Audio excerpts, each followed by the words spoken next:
Du conseil municipal de Dax du 24 février 2020. Je vais annoncer les pouvoirs qui viennent de m'être confiés. Donc, Sarah Péchaudral-Dourte donne pouvoir à M. Pascal Lagesse. Karine Brousteau donne pouvoir à Olivier Cousin. Et Guillaume Séguier donne son pouvoir à Milan Henault. C'est bien ça. Il nous faut de manière rituelle désigner un ou une secrétaire de séance. Et je propose que ce soit Fanny Mesplé, qui est la plus jeune de cette assemblée, qui accepte. Et je l'en remercie. Vous avez, avec le dossier de ce conseil municipal, été destinataire des procès-verbaux des séances des 5 novembre 2020 et 17 décembre 2020. Est-ce que ces procès-verbaux appellent des commentaires, des rectifications? Non. Très bien, je vous remercie. Vous avez aussi été destinataire des actes accomplis, des comptes rendus des actes accomplis en exécution de la délégation d'attribution qui m'a été confiée par le conseil municipal. Pas de commentaires non plus. J'ai, avant que nous commencions l'ordre du jour de ce conseil municipal, 3 communications à vous faire. La première consiste à vous présenter le nouveau directeur général des services qui a été nommé et qui est entré en fonction au début de ce mois de février. Il s'agit de Frédéric Coudron, qui est ici présent. Frédéric qui était déjà directeur général des services techniques de cette collectivité et de la communauté d'agglomération du Grand Dax et qui prend donc ses fonctions de directeur général des services à la ville de Dax. Et nous l'en félicitons. Une autre communication concerne cette fois une décharge de fonction, puisque dans le cadre de la nouvelle organisation des services, je vous informe que j'ai décidé de mettre fin au détachement de M. Frédéric Ménard, administrateur hors classe, sur l'emploi fonctionnel de directeur général adjoint des services. Donc Frédéric Ménard était détaché sur cet emploi depuis le 1er août 2018 et cette mesure prendra effet, comme le veulent les règlements, au premier jour du 3e mois suivant la présente information, soit le 1er mai 2021. Et cette information est faite dans les conditions prévues par l'article 53 de la loi numéro 84-53 du 26 janvier 1984. La communication suivante concerne le rapport d'activité 2019 de la communauté d'agglomération du Grand Dax, dont vous avez été aussi destinataire, que vous avez pu prendre en compte et qui donc reprend les activités effectuées par cette collectivité sur l'année 2019. Je vous informe aussi, décidément que de communication, que le point numéro 22 qui était prévu à l'ordre du jour de ce conseil municipal a finalement été retiré. Il concernait une convention de mission d'accompagnement avec le CAUE. Alors cette délibération a dû être retirée en fait parce que la convention n'a pas été finalisée du côté du CAUE et donc lorsqu'elle le sera, nous vous la proposerons à nouveau sur un conseil municipal suivant, sans doute le prochain. Voilà, je vous propose donc d'entamer l'ordre du jour de ce conseil municipal à proprement parler avec le premier point qui concerne l'étude urbaine Dax 2035 et son cofinancement. Donc, je vous rappelle que dans l'optique de définir un projet urbain structuré de moyen terme dépassant les échéances électorales, la ville a engagé une étude urbaine portant sur les 15 ans à venir. Cette étude, placée sous l'égide du cabinet D'une ville à l'autre, a débuté, vous le savez, en décembre par une analyse de la documentation existante sur l'état de la situation de la ville de Dax. Elle s'est poursuivie par l'audition de différents acteurs de la ville à qui l'on a demandé de donner leur vision de la ville. Des responsables du monde économique, du monde sportif, du monde culturel, des responsables religieux comme l'évêque ou le représentant de la communauté musulmane, les proviseurs de lycées, les associations étudiantes, la sous-préfète, les élus de la majorité et de l'opposition, mais aussi 3 anciens maires que j'ai vraiment tenu à associer à la démarche. Et d'ailleurs, je les remercie d'y avoir participé. Il s'agit d'Elisabeth Bonjean, de Gabriel Belloc et de Jacques Fortet. Yves Goussebaire-Dupin n'ayant malheureusement pas pu se rendre disponible pour participer, mais je sais qu'il suit avec attention cette démarche. Alors des débats associant l'ensemble des services de la ville et de l'agglomération se sont également tenus. Des débats aussi avec 50 personnes issues de la société civile et un Facebook Live qui a été ouvert à l'ensemble de la population a été organisé dernièrement pour pallier les problèmes que nous avions pour organiser les réunions publiques sous leur format habituel en raison de la situation sanitaire. Donc en peu de temps, vous le voyez, une vaste consultation a été engagée et elle a vocation à se poursuivre dans les prochaines semaines. Alors pour parler de financement, vous le savez, puisque nous l'avons évoqué lors d'un dernier conseil municipal, cette étude coûtera 145 182 €.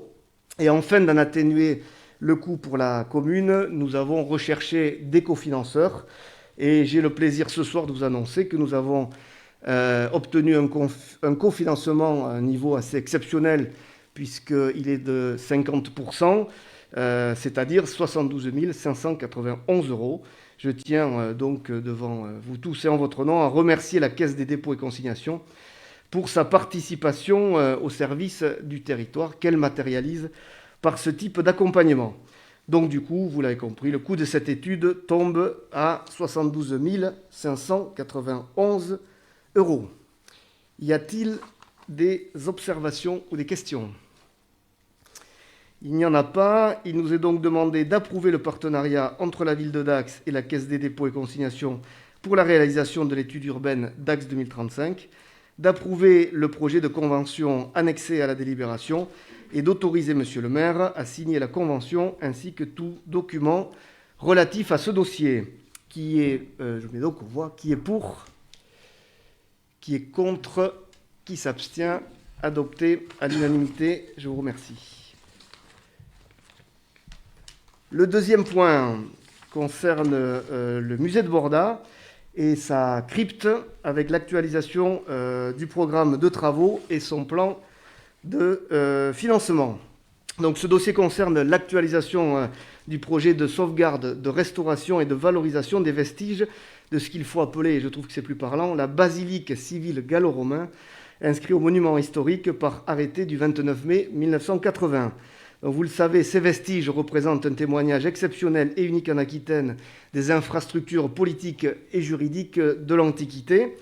Alors malgré l'effort de sauvegarde consenti par le pouvoir local dans les années 80, le site, qu'on appelle communément la crypte archéologique, souffre de graves problèmes chroniques de conservation.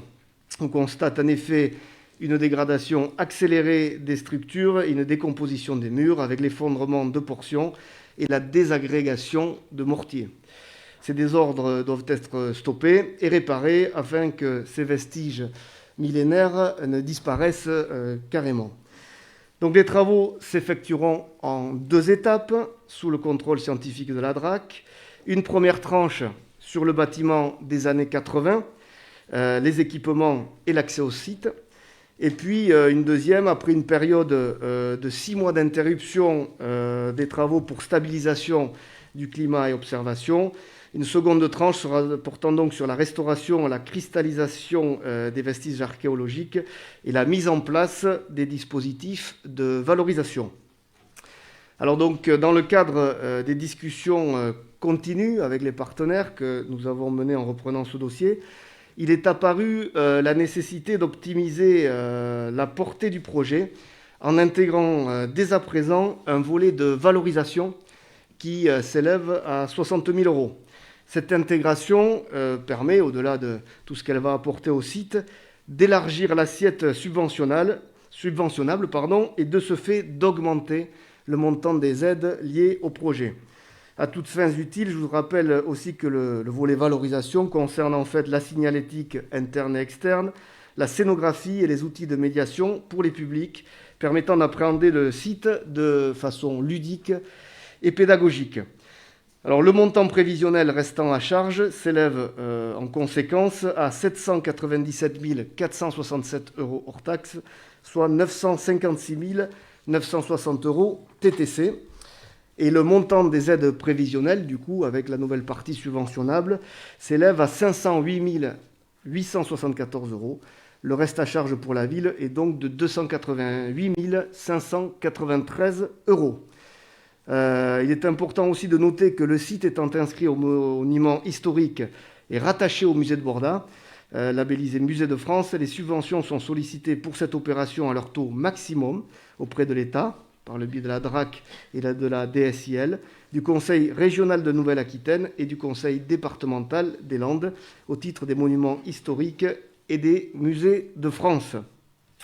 Enfin, la spécificité de ce projet, son originalité, sa portée patrimoniale, pourra attirer des aides privées.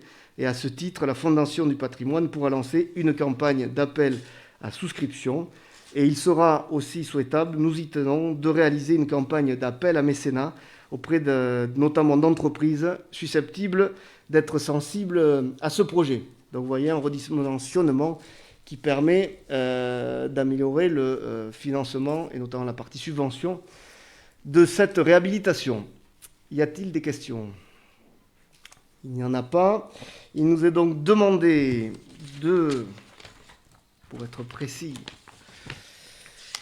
de valider le programme de travaux préalablement décrit, d'approuver le coût de l'opération précitée, de solliciter des subventions à leur taux maximum auprès de l'État, notamment auprès de la DRAC et du service gestionnaire de la DSIL, du Conseil régional de Nouvelle-Aquitaine et du Conseil départemental des Landes, et d'autoriser la signature d'une convention avec la Fondation du patrimoine pour le lancement d'une campagne de souscription publique pour la crypte et des conventions de subvention avec les financeurs, d'autoriser la signature de conventions de mécénat avec des acteurs privés et d'autoriser Monsieur le maire à signer tout document et pièces afférents. Je mets donc aux voix qui est pour, qui est contre, qui s'abstient, voté à l'unanimité. Je vous remercie une nouvelle fois. Le point numéro 3 de ce conseil municipal concerne toujours le musée de Borda, toujours la crypte, mais cette fois-ci sous l'angle du financement par la DRAC. Et je laisse la parole à Martine Labarchède. Merci, monsieur le maire. Ce dossier fait suite logique avec le précédent. Il concerne l'aide que la DRAC peut verser sur la première tranche de travaux qui débutera en 2021 et se poursuivra en 2022. La ville de Dax a sollicité le service régional des monuments historiques de la Direction régionale des affaires culturelles DRAC, Nouvelle-Aquitaine, afin qu'il accompagne le financement de cette première tranche de travaux à hauteur de 18% de son montant hors taxe. Le plan de financement global du projet et son planning réactualisé ayant été approuvés par le conseil municipal, et afin de percevoir l'aide de l'État DRAC pour cette tranche, il convient de produire une délibération spécifique permettant l'instruction du dossier conformément aux exigences de l'État. Y a-t-il des questions ? Il n'y en a pas.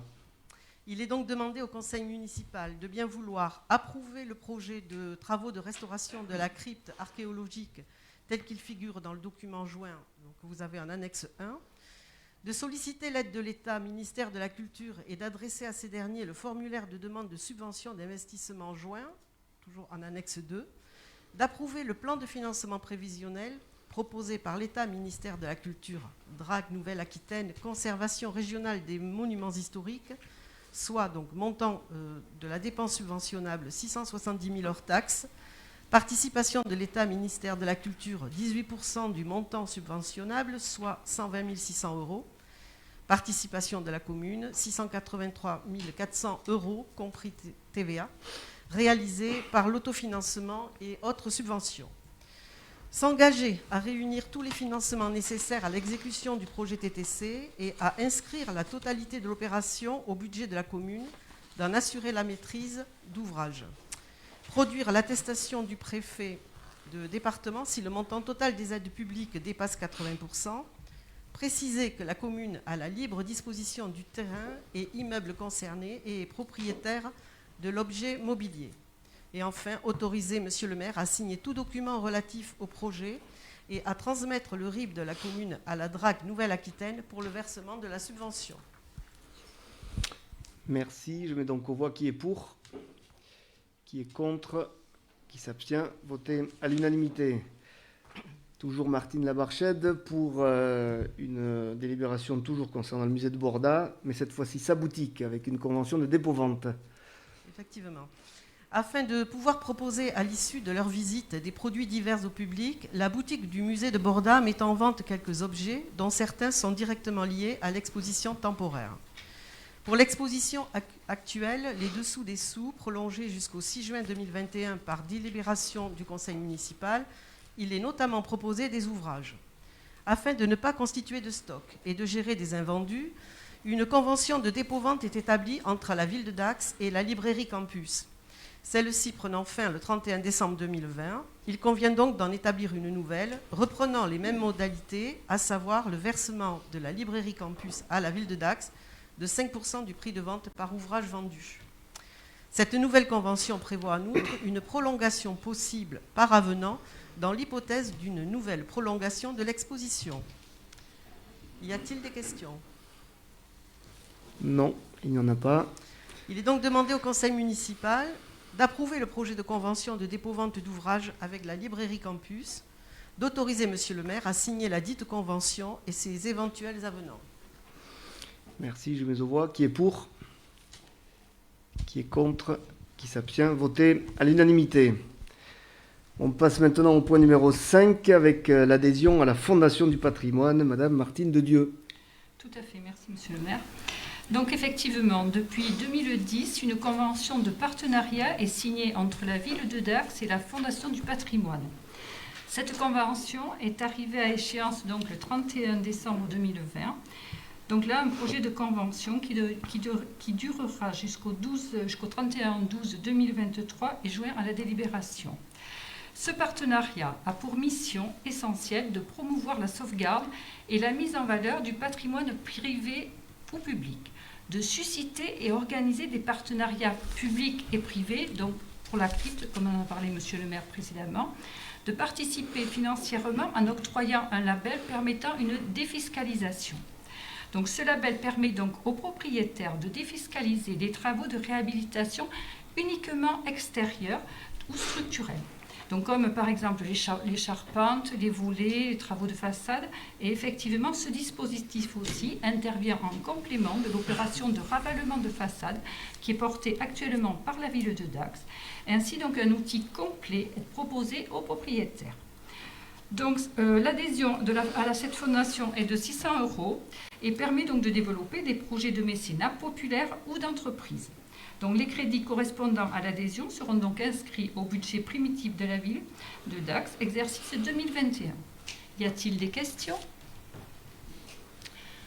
Non. C'est parfait. Donc il est demandé au conseil municipal de bien vouloir approuver le projet de convention annexé à la délibération, de désigner Madame Scharf, directrice de l'urbanisme correspondante technique à la Fondation du patrimoine, et d'autoriser monsieur le maire à signer la convention ainsi que tout document relatif à ce dossier. Merci, je mets aux voix. Qui est pour? Qui est contre? Qui s'abstient? Voté à l'unanimité. Point numéro 6, on change de sujet. Et l'interlocuteur et de rapporteur est M. Pascal Dagès. On passe sur les fêtes de Dax 2021 et les tarifs d'occupation du domaine public et la participation financière des associations. Oui, merci Monsieur le maire. Je voudrais dire en préambule que c'est dans le cadre de l'organisation des fêtes normales de 2021 et dans un cadre sanitaire normal. Il est évident que si les conditions sanitaires ne s'amélioraient pas, nous serions obligés de revoir la copie. Mais soyons optimistes, donc il nous convient d'examiner les tarifs d'occupation du domaine public pour les forains, les marchands ambulants, les cafetiers et les restaurateurs, conformément au tableau si annexé que, évidemment, tout le monde connaît par cœur. Mais il est bon à noter qu'il est proposé les mêmes tarifs que 2019. Une nouveauté, un tarif a été créé afin d'offrir la possibilité aux commerçants d'Aqua de solliciter un étalage au droit de leur commerce pour la durée des fêtes ou de solliciter une extension d'étalage pour ceux qui bénéficient déjà d'une autorisation annuelle. La redevance dont ils devront s'acquitter est annexée également au tableau. Enfin, il convient également de fixer la participation financière pour toutes les associations autorisées à exploiter un débit de boissons sur le domaine public communal afin de les associer aux frais d'organisation des fêtes. Donc sont concernées les associations de l'estanquette, les bodegas signataires de la charte des bodegas associatives, les bodegas sans alcool ou toute autre association qui solliciterait l'exploitation d'un débit de boisson temporaire pour cette période. 2 tarifs sont prévus, une pour les débits de boissons temporaires de catégorie 3 de 600 € et de 400 € pour les débits de boissons temporaires sans alcool. Voilà, toutes ces associations participent à l'intérêt général de l'action des fêtes, évidemment, tout au long de l'année. Et ces recettes, il est bon à noter qu'elles sont prévues au budget des fêtes 2021. Voilà. Y a-t-il des questions là-dessus? Non. Pas.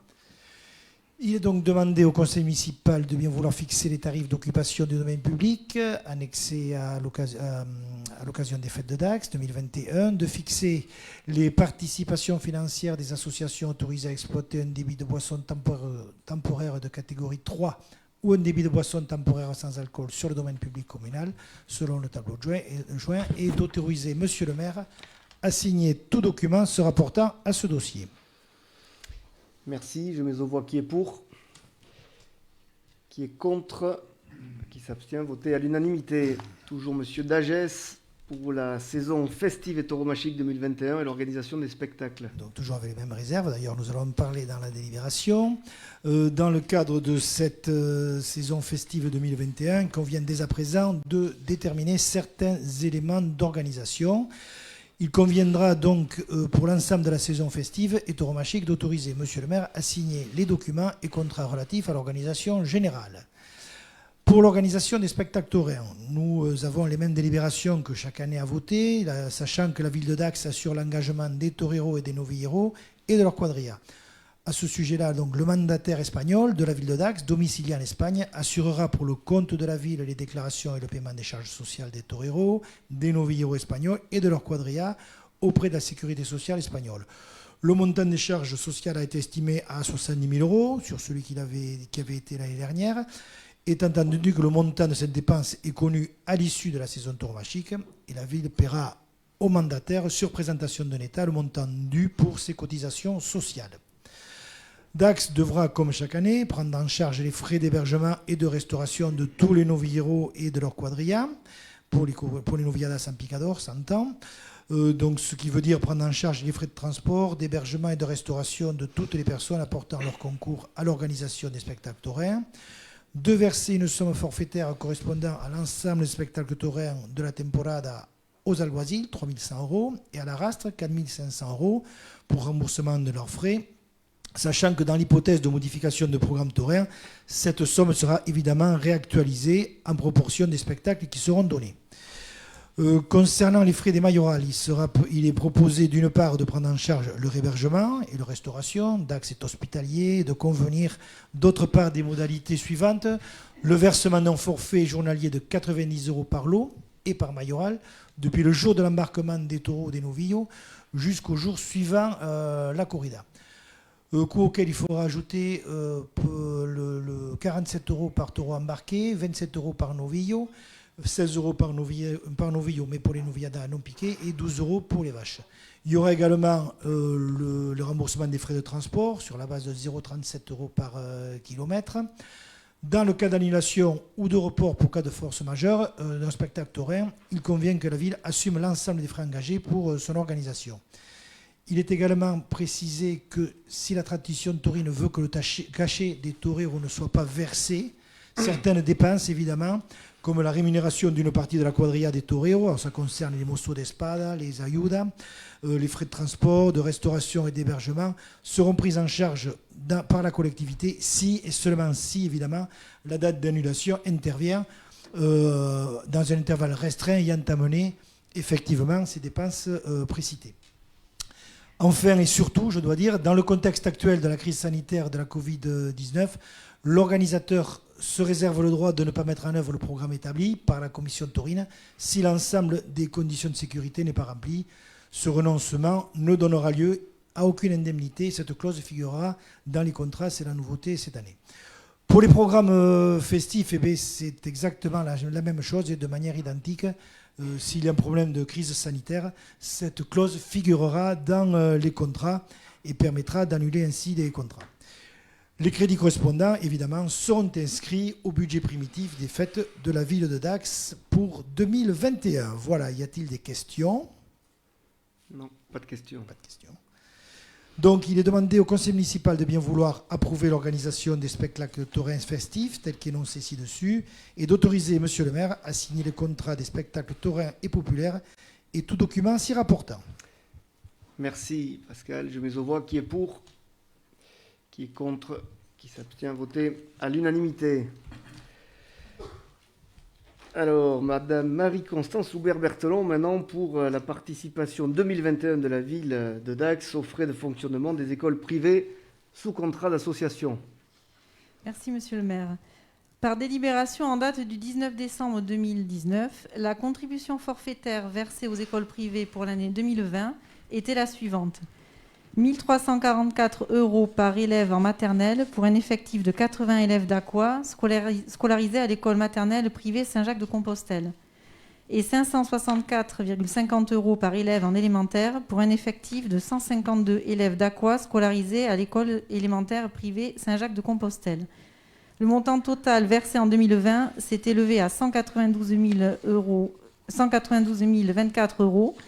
Pour l'année 2021, il est proposé de maintenir le montant versé par élève au titre de cette participation. 1 344 € par élève en maternelle pour un effectif de 75 élèves d'Aqua scolarisés à Saint-Jacques-de-Compostelle en maternelle et 564,50 € par élève en élémentaire pour un effectif de 157 élèves d'Aqua scolarisés à Saint-Jacques-de-Compostelle. Le montant total de cette participation forfaitaire s'élèverait donc à 189 426,51 €. Cette dépense est susceptible d'être réajustée en fonction des effectifs qui seront constatés à la rentrée de septembre 2021. Les crédits correspondants sont inscrits au budget de la ville. En outre, la ville assure un certain nombre de prestations annexes: participation à la fête de Noël, transport vers les installations sportives, mise à disposition d'éducateurs sportifs, et ce, pour un montant de 23 934,33 €.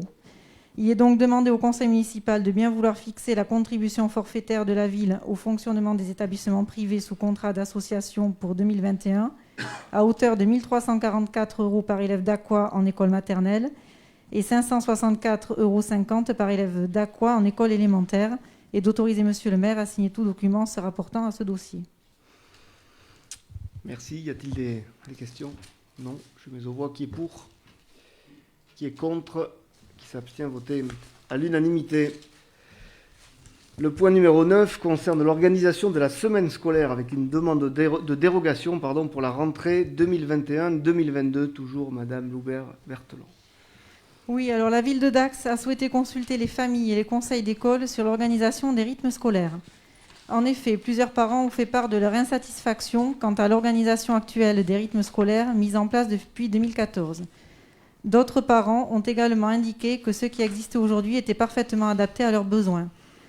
Pour l'année scolaire 2021-2022, le directeur académique des services de l'Éducation nationale des Landes a fait part du calendrier des opérations pour une éventuelle modification à la rentrée de l'organisation du temps scolaire pour les écoles maternelles et élémentaires. Il a rappelé que la possibilité d'un retour à la semaine de 4 jours relève d'une demande de dérogation devant parvenir à la DSDEN avant le 1er mars et que selon les articles D521.11 et D521.12 du Code de l'éducation, il lui revenait d'arrêter l'organisation du temps scolaire des écoles du département. Du 7 au 11 décembre 2020, les familles ont été consultées au moyen d'un questionnaire sur 2 propositions. Maintien de la semaine de 4 jours et demi, aucun changement ne serait apporté à l'organisation actuelle, et mise en place de la semaine de 4 jours. La semaine scolaire se déroulerait les lundis, mardis, jeudis et vendredis, avec une modification des horaires de classe fixés en accord avec l'Éducation nationale. L'accueil périscolaire du matin serait inchangé de 7h30 à 8h20. Celui du soir, garderie, études surveillées, atelier éducatif, serait modifié de 16h30 à 18h30, avec suppression des temps d'activité périscolaire. Le mercredi, les accueils de loisirs fonctionneraient sur la journée complète ou sur la demi-journée, selon les besoins des familles, avec une amplitude d'ouverture de 7h30 à 18h30. Le taux de participation à cette consultation s'est élevé à 77,53% et 54,96% des parents se sont prononcés pour la mise en place de la semaine de 4 jours. Entre le 5 et le 19 janvier 2021, les 10 conseils d'école se sont réunis et se sont majoritairement prononcés également pour la semaine de 4 jours, soit 8 pour les 4 jours et 2 pour les 4 jours et demi, selon l'organisation décrite ci-dessus. Après avis des enseignants, les horaires de classe proposés sont les suivants. 8h30, 11h45 et 13h45, 16h30. Il est donc demandé au conseil municipal de bien vouloir retenir pour la rentrée 2021-2022 l'organisation de la semaine scolaire sur 4 jours d'enseignement, d'autoriser monsieur le maire à transmettre à monsieur le directeur académique des services de l'éducation nationale la demande de dérogation qui en résulte, et d'autoriser monsieur le maire à signer tout document se rapportant à cette nouvelle organisation. Merci. Y a-t-il des questions? Oui, madame Madounari. Monsieur le maire, mesdames et messieurs les élus, comme beaucoup de communes dès 2013 et comme la loi l'imposait, l'année suivante, nous avions fait le choix d'instaurer la semaine dite de 4 jours et demi. Alors que le débat sur les rythmes scolaires existe au moins depuis l'instauration de l'école obligatoire par Jules Ferry en 1882, nous étions persuadés, comme la plupart des collectivités concernées, que cela était enfin une avancée significative vers une meilleure prise en compte des besoins des enfants avant ceux des adultes. L'Académie de médecine, les chronobiologistes, les pédagogues, les membres de la communauté éducative le réclamaient depuis longtemps. Nous y étions favorables et nous le sommes encore. Ceci étant, nous ne sommes ni sourds ni aveugles et nous constatons qu'ici comme ailleurs, des parents et des enseignants se prononcent pour le retour à la semaine de 4 jours. Nous en prenons acte, sans être toutefois dupes de vos réelles motivations qui sont bien loin de l'intérêt de l'enfant. Pourtant, il est du devoir d'une municipalité de favoriser par tous les moyens la réussite éducative des enfants qui lui sont confiés. Quand je dis municipalité, en réalité, je pense que c'est l'affaire de tous et de chacun. Il n'est nullement nécessaire d'être parent ou enseignant pour être un spécialiste de l'éducation. Et en cela, il faut le reconnaître, nos anciens l'avaient bien compris. La famille élargie, les amis, l'école, les associations éducatives, les voisins, tous contribuaient à éduquer un enfant. Il faut tout un village pour élever un enfant, nous dit un proverbe africain sur ce sujet. Ensemble, nous devons contribuer à l'épanouissement des enfants et à en faire des citoyens éclairés sans qu'aucun ne soit exclu en cours de route. Les temps d'activité périscolaire sont l'une des possibilités d'assurer cet objectif. Gratuits, ils permettent à tous les enfants des écoles d'accéder à des activités éducatives de loisirs de qualité. Ils touchent tous les domaines, sport, art, environnement, culture diverses. Ils concernent tous les enfants, quelle que soit leur origine.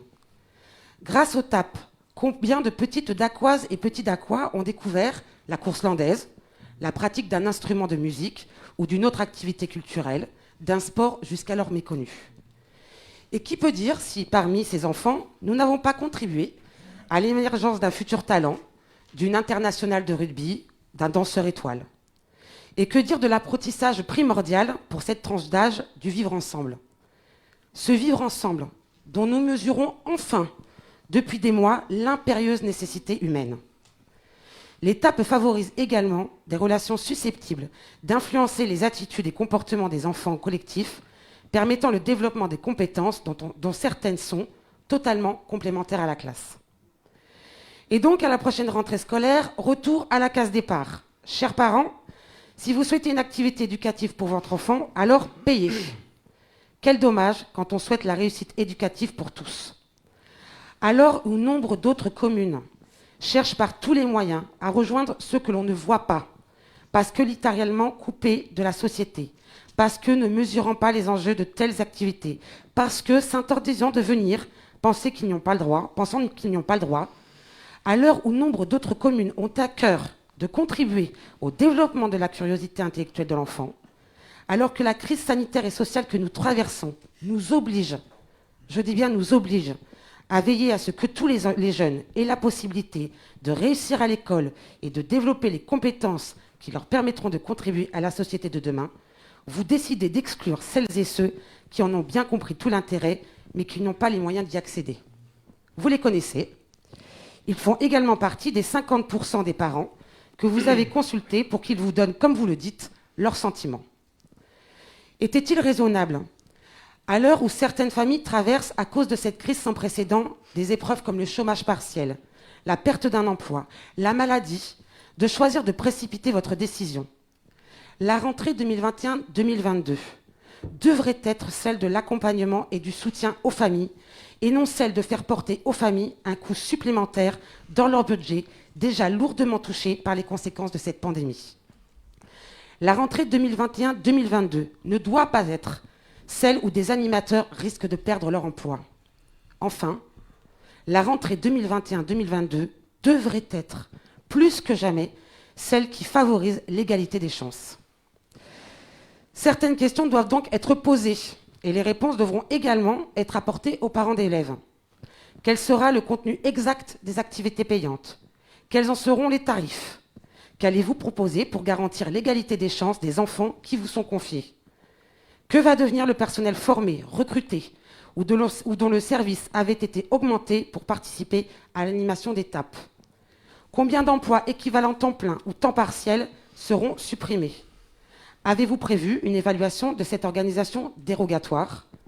Quelle sera l'organisation des accueils de loisirs sans hébergement le mercredi et à quel coût pour les familles? Il faut tout un village pour élever un enfant. Alors, aux côtés des familles et des enseignants, prenons, quoi qu'il en coûte, toute notre part pour participer à l'éducation des enfants. Je vous remercie. Alors, merci. Avant de répondre à votre question, je vais quand même vous dire pourquoi nous avons fait cette consultation. Alors, elle a été motivée dans un premier temps par le caractère faussé de la consultation engagée en 2017, puisque 710 familles seulement sur 941 avaient reçu le questionnaire, soit 231 familles exclues de facto du corps électoral, soit 25% d'usagers privés de tout droit d'expression. Cette consultation a été organisée de manière simple, transparente et apaisée.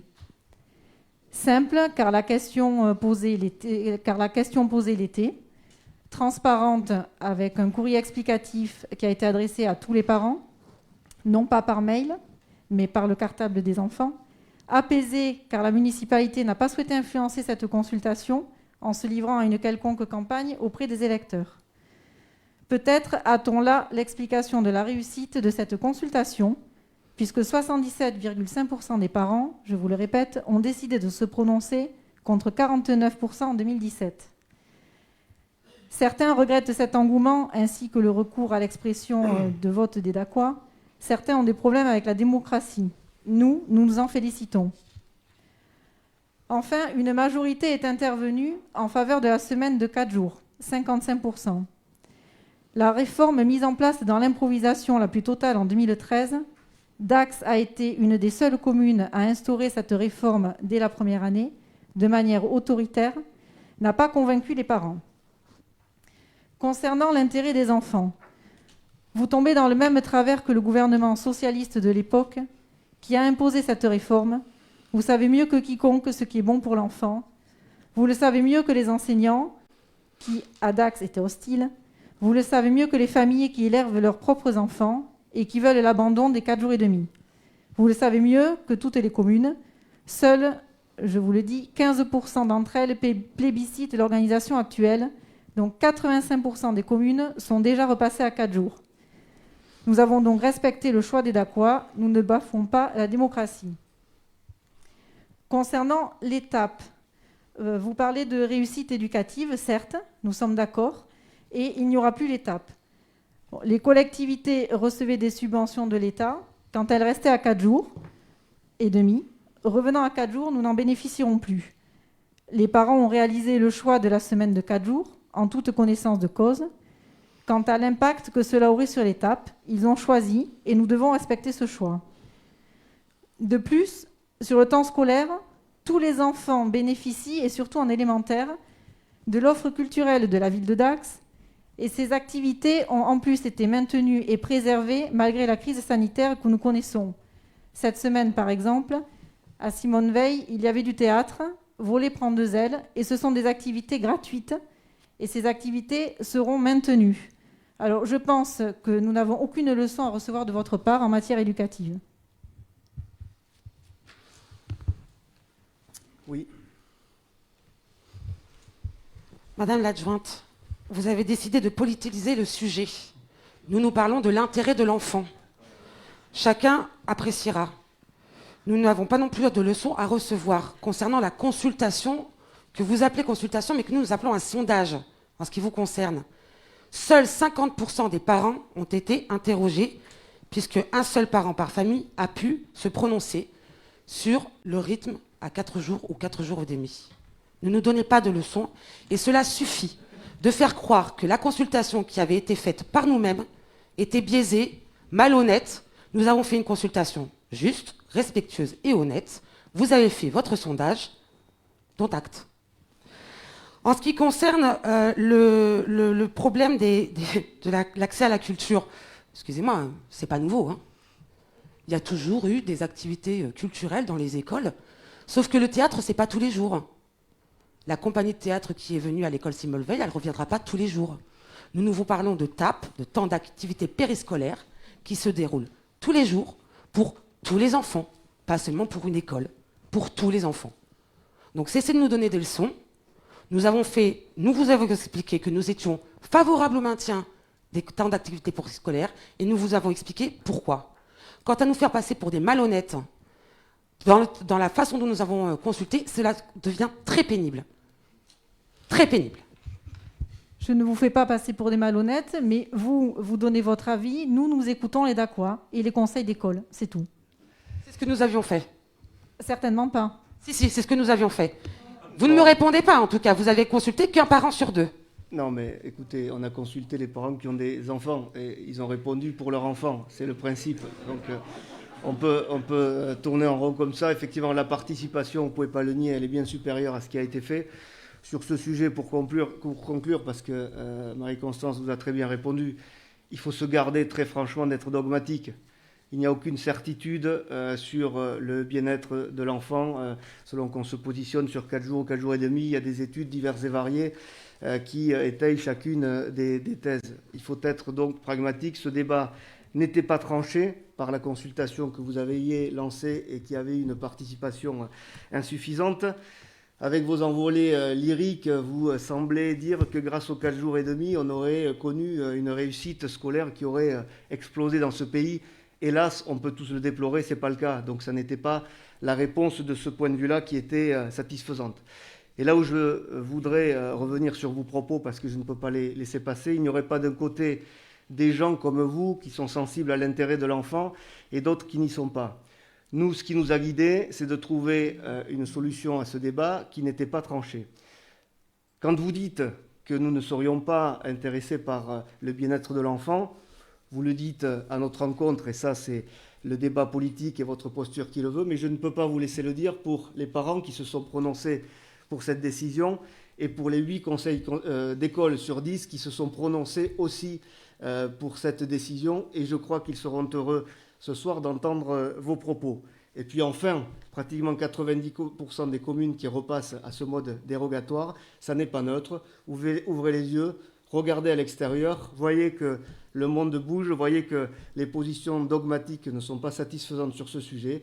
Ce débat, il a été tranché, comme l'a dit Marie-Constance, en consultant les DACOA. C'était la voie qu'il fallait prendre pour pouvoir le trancher de manière consensuelle. Nous l'avons fait. Et ce soir, nous allons voter pour prendre la décision de demander ce statut dérogatoire à l'éducation nationale, comme le vont d'ailleurs sans doute le faire d'autres communes ou regroupements de communes dans l'agglomération. Je mets donc au voie, le débat est terminé. Non, excusez-nous, on aurait voulu deux dernières interventions. Premièrement, nous n'avons pas eu la réponse à nos questions. Et ensuite, je passe la parole à Mme Lomé-Sexo. Juste pour vous informer, monsieur le maire, que je ne prendrai pas part à ce vote compte tenu de mes fonctions de directrice. bien que vous connaissiez ma position sur cette question. bien. Merci. Écoutez, nous espérons quand même avoir une majorité sur ce sujet. Pour répondre à votre question sur les emplois notamment, sachez que les gens que vous aviez embauchés pour accomplir l'étape notamment sont des fonctionnaires de cette collectivité. Et à ce titre, ils seront conservés. Mais cette évidence n'était pour moi pas à redonner ce soir. Mais s'il faut vous le répéter, je le fais. Je mets donc aux Vous voix n'avez pas que cette question. qui est pour, qui est contre. Alors, 6 voix contre et une non prise de part au vote. C'est ça? Je vous remercie. Le point suivant concerne le projet orientation.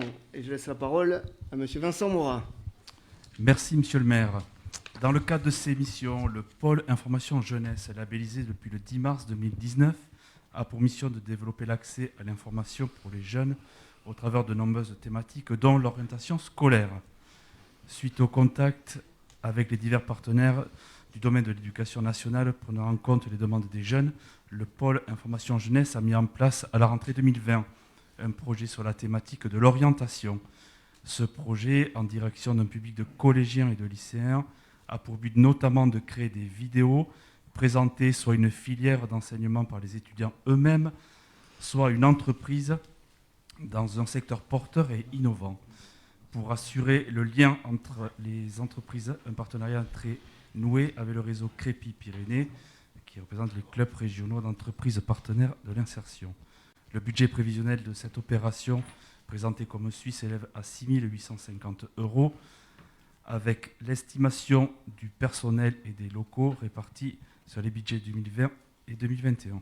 Une subvention a été sollicitée auprès de la région Nouvelle-Aquitaine, qui a accordé fin décembre 2020 une aide de 2 500 €. Il convient donc de présenter ce dossier au conseil municipal ce soir, afin de faire valider le versement de la subvention du conseil régional Nouvelle-Aquitaine. Cette action sera renouvelée et une nouvelle demande sera envoyée à la rentrée pour l'opération 2021-2022 si cet appel à projet était reconduit par la région.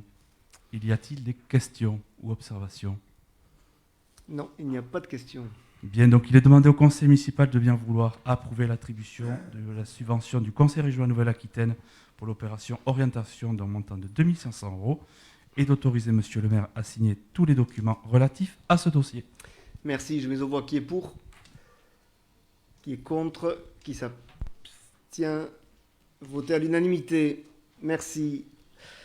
Le point suivant concerne une convention d'adhésion au service plan local de sauvegarde du centre de gestion des Landes. Cette convention est relative au schéma départemental des défibrillateurs. Et Mylène Hainaut va nous commenter cette délibération. Merci, monsieur le maire. Le centre de gestion des Landes et l'association des maires des Landes ont transmis une proposition d'adhésion au schéma départemental défibrillateur. Cette convention vise à régler les problèmes rencontrés par les collectivités dans le cadre de l'équipement ou du renouvellement en défibrillateur. Elle propose 4 grands axes: une mission d'information globale, une mission de formation, une mission d'assistance à maintenance des équipements et une mission de mise à disposition de matériel. Compte tenu de l'intérêt que revêt pour notre collectivité la signature de cette convention et l'adhésion au schéma départemental défibrillateur, il est proposé d'y adhérer et d'accepter, conformément à l'article 6, c'est-à-dire les conditions financières, la prise en charge des frais y afférents. S'agissant de la ville de Dax, le coût annuel sera de 6 210 € et les crédits correspondants seront inscrits au budget primitif. Il est donc demandé au conseil municipal de bien vouloir autoriser monsieur le maire à signer la convention d'adhésion au service plan communal de sauvegarde du centre de gestion des Landes relative au schéma départemental défibrillateur annexé à la présente délibération et d'inscrire au budget primitif de la ville de Dax la somme de 6 210 €. Merci. Y a-t-il des questions? Il n'y en a pas. Qui est pour? Qui est contre? Qui s'abstient? Voté à l'unanimité. Nous passons maintenant à la mise à disposition d'un agent auprès du CCAS de Dax. Et je laisse la parole à monsieur Julien Relot. Merci, monsieur le maire. Le CCAS, dans le cadre de sa mission d'accompagnement social, a créé un poste de gestionnaire du service logement. Un agent de la ville de Dax, madame Valérie Delan, a été retenu pour effectuer les missions correspondantes. il est proposé la mise à disposition à temps complet, à titre gratuit, de cet agent de la ville de Dax auprès du CCS pour une durée de 3 ans, à compter du 1er mars 2021. Pour apporter quelques petites précisions, avec cette délibération, nous créons de facto un service logement au sein de la collectivité. Un service qui n'existait pas auparavant. Par le passé, les demandes de logement étaient traitées par un filtre politique puisqu'elles relevaient du cabinet du maire. Le service logement est donc service instructeur puisque nous pouvons dorénavant enregistrer et suivre directement les demandes de logement via le SNE qui est le système national d'enregistrement. Grâce à la création du service logement, nous pouvons, avec l'appui des bailleurs sociaux qui opèrent sur Dax et avec qui nous travaillons quotidiennement, loger ou reloger des personnes, des familles, en situation d'urgence dans des délais parfois très courts, moins d'un mois. Y a-t-il des questions ? Il n'y en a pas. Il est donc demandé au conseil municipal de bien vouloir approuver le projet de convention de mise à disposition à titre gratuit de Madame Valérie Delan, adjoint administratif principal première classe à temps complet à la ville de Dax, auprès du CCS de Dax pour une durée de 3 ans à compter du 1er mars 2021. Et il est donc demandé d'autoriser Monsieur le maire à signer tous les documents relatifs à ce dossier. Merci. Qui est pour ? Qui est contre ? Qui s'abstient ? Voté à l'unanimité. Je redonne la parole à Madame Hainaut pour la mise en place du télétravail. Alors, à la suite de la crise sanitaire et pendant le premier confinement, le télétravail a été un outil de continuité des services. Depuis, des agents ont manifesté le souhait de pouvoir exercer leur activité en télétravail. Aussi, avec les services des ressources humaines et des organisations syndicales, un comité de pilotage a été constitué pour en définir les droits et obligations des agents en télétravail. Une charte a donc été écrite, elle est annexée à la délibération, et il a été décidé en comité technique d'expérimenter le télétravail sur une période de 3 mois à raison de 2 jours par mois. Cette expérimentation ne pourra prendre effet qu'à la fin de l'état d'urgence actuel. Il est donc demandé au conseil municipal de bien vouloir approuver les modalités pratiques de mise en place du télétravail telles que définies dans la charte et d'autoriser Monsieur le maire à signer tous les documents relatifs à ce dossier, notamment la charte jointe en annexe. Merci. Y a-t-il des questions ? Oui, Madame Madounari. Pouvez-vous nous indiquer combien d'agents pourraient être concernés par cette mise en place du télétravail, s'il vous plaît ? Alors là, vous avez compris, hein, c'est sur une phase test pendant 3 mois. 3 mois. Sur la base du volontariat. Tout à fait, c'est le volontariat. Donc pour l'instant, ça n'est pas défini, mais je crois qu'au départ, c'était de l'ordre de 14%. 70 agents, voilà. À peu près. Donc qu'on recense dans les services qui peuvent, dans l'activité, peut être effectuée en télétravail. Et sur la base du volontariat, en accord avec, bien évidemment, les chefs de service. Bon. On met donc aux voix qui est pour, qui est contre, qui s'abstient. Voté à l'unanimité. La mise à jour du régime indemnitaire. Toujours Madame Hainaut. Alors, le RIFSEP, c'est-à-dire le régime indemnitaire des agents territoriaux, a été mis en place à la ville de Dax à compter du 1er septembre 2017. Alors, considérant qu'il convient de mettre en place le RIFSEP pour le cadre d'emploi des ingénieurs en chef et de créer la prime de responsabilité pour pouvoir attribuer le régime indemnitaire au nouveau directeur général des services, titulaire du grade d'ingénieur en chef hors classe. Et il convient aussi de mettre à jour le RIFSEP des cadres d'emploi des assistants socio-éducatifs et des éducateurs de jeunes enfants en raison de la fusion des 2 classes du premier grade de chaque cadre d'emploi. Les crédits correspondants, bien sûr, seront inscrits au budget primitif de la ville. Il est donc demandé au conseil municipal de bien vouloir approuver la mise à jour du RIFSEP pour les différents grades des cadres d'emploi indiqués ci-dessous et d'intégrer les modifications à l'annexe du régime indemnitaire ci-jointe. Alors, il s'agit de la filière technique ingénieurs en chef territoriaux, de la filière médico-sociale éducateurs de jeunes enfants territoriaux, assistants socio-éducatifs territoriaux, et d'autoriser Monsieur le maire à signer tous les documents relatifs à ce dossier. Merci. Y a-t-il des questions ? Il n'y en a pas. Qui est pour ? Qui est contre ? Qui s'abstient ? Voté à l'unanimité. Merci. Toujours Madame Hainaut pour l'adhésion à l'association Marché Public d'Aquitaine. L'association Marché Public d'Aquitaine, l'AMPA, qui a été créée en juillet 2008, a pour ambition de développer la coopération entre les acheteurs publics et de simplifier l'achat public. Dans ce cadre, la MPA a créé une centrale d'achat public dénommée CAPACI, couvrant différents segments d'achat. En complément des autres modes d'achat, le recours à une centrale d'achat présente de nombreux avantages, notamment le gain de temps du processus achat et la réduction des coûts relatifs aux procédures de passation des marchés publics et la réalisation d'économies d'échelle. Compte tenu de la diversité de l'offre proposée par CAPACI et des prix constatés, il est proposé d'adhérer à la MPA en vue de bénéficier des services de la centrale d'achat. Le coût annuel de l'adhésion est de 50 € TTC. Par ailleurs, chaque membre actif de l'association disposant d'une voix délibérative à l'Assemblée générale, il y a lieu de désigner, après appel à candidature, un représentant titulaire et un représentant suppléant de la ville de Dax. Il est donc demandé au conseil municipal de bien vouloir autoriser monsieur le maire à procéder à l'adhésion à la ville de Dax à la MPA, permettant d'accéder à la centrale d'achat public CAPACI, d'autoriser le paiement du montant de la cotisation annuelle s'élevant à 50 € TTC. Alors oui, on aurait dû préciser Oui, que... et de désigner des membres, je sais que dans un membre titulaire. dans l'euphorie, vous êtes parti sur la délibération finale. On a eu comme candidature celle, je vous l'annonce, de Madame Mylène Hénaud et de Madame Marilène Destando comme suppléante, mais peut-être y a-t-il d'autres candidatures? Il n'y en a pas. Et je dois vous demander aussi si quelqu'un s'oppose à ce que nous votions à main levée. Ah oui, à main levée. Ouais, ça. Non, c'est bon. Ok. Donc je vous laisse continuer. Donc je continue. Il est donc demandé au conseil municipal de bien vouloir autoriser monsieur le maire donc, à procéder à l'adhésion, d'autoriser le paiement du montant de l'adhésion et de désigner donc Mylène Hénaud comme titulaire en qualité de représentant titulaire de la ville de Dax et de Marilène Destando comme suppléante de la ville de Dax au sein de l'association. Merci. Je mets aux voix. Qui est pour? Qui est contre? Qui s'abstient? Voté à l'unanimité. Merci. La constitution d'un groupement de commandes au sujet de la location de matériel et d'engins de chantier. La communauté d'agglomération du Grand Dax a proposé aux communes membres et à leurs établissements publics d'adhérer à un groupement de commandes pour la location de matériel et d'engins de chantier.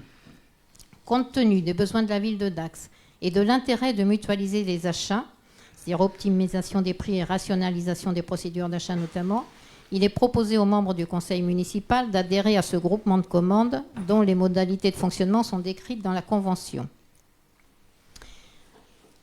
Il est notamment prévu, conformément aux dispositions de l'article du L 1414-3 du Code général des collectivités territoriales, l'attribution du marché par une commission d'appel d'offres spécifique au groupement de commandes, composé d'un représentant titulaire et d'un représentant suppléant, élu parmi les membres à voix délibérative de la commission d'appel d'offres de chaque membre du groupement qui dispose d'une commission d'appel d'offres. C'est un peu compliqué. Alors, le conseil municipal peut décider à l'unanimité de ne pas procéder au scrutin secret. Donc voilà. Alors, est-ce que, monsieur le maire, vous le faites avant pour désigner le titulaire? Parce que là aussi, il faut désigner un titulaire et un suppléant. Je vais vous faire état des candidatures que nous avons reçues. Il s'agit de Marilène Destando en tant que suppléante et Martine Heridia en tant que titulaire et Martine Heridia en tant que suppléante. Voilà. Je m'y perds moi-même, voyez-vous. Y a-t-il d'autres candidatures qui peuvent s'exprimer ce soir? Non. Et est-ce que quelqu'un s'oppose à ce que nous votions à main levée? Non plus. On peut donc continuer. Il est donc demandé au conseil municipal de bien vouloir approuver l'adhésion au groupement de commandes et les termes de la convention afférente jointe en annexe relative à la location de matériel et d'engins de chantier. De désigner Madame Marilène Destando en qualité de membre titulaire de la commission d'appel d'offres ad hoc et de Martine Heridia en qualité de membre suppléant, d'autoriser Madame Martine Dedieu, première adjointe au maire de Dax, à signer la convention et toutes les pièces s'y rapportant. Merci, je mets aux voix. Qui est pour? Qui est contre? Qui s'abstient? Voté à l'unanimité. Le point 17 concerne un autre groupement de commandes qu'il nous faut constituer, cette fois-ci au sujet des services de télécommunication et des prestations associées.